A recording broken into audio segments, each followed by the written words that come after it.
Giant মোয়া দক্ষিণ দ্বীপের হারিয়ে যাওয়া এক দৈত্য পাখি।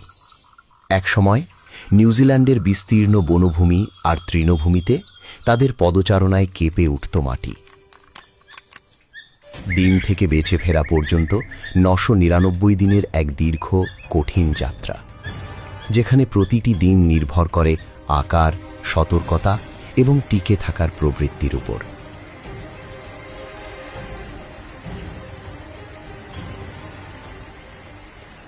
ঘন বনভূমির গভীরে ঝোপঝাড়ের আড়ালে মা মোয়া খুঁজে নেয় একটি নিরাপদ স্থান।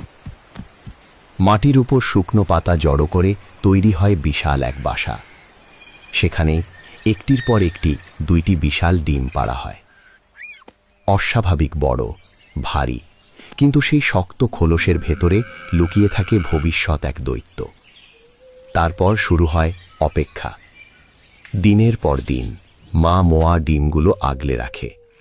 অবিরাম বৃষ্টি, শীতল বাতাস কিছুই তাকে বাসা ছাড়াতে পারে না।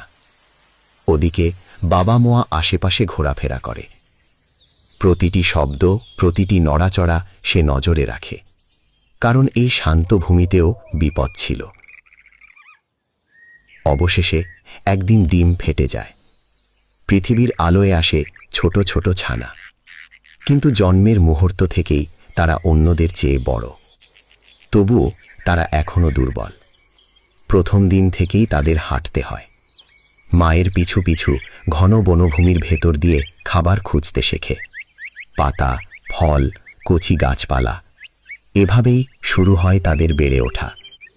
কিন্তু এই পৃথিবীতে শুধু বড় হলেই বাঁচা যায় না।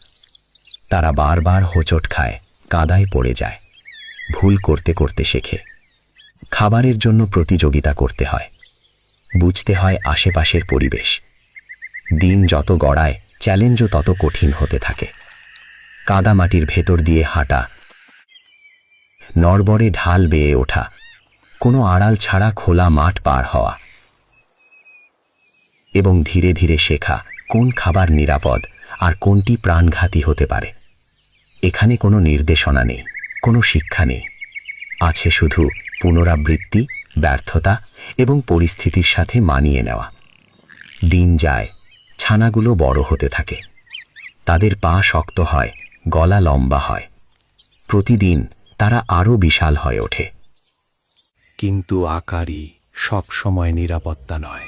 দূর আকাশে হাঁস-টিগল চক্কর দেয়, পৃথিবীর ইতিহাসের সবচেয়ে ভয়ঙ্কর শিকারী পাখিগুলোর একটি।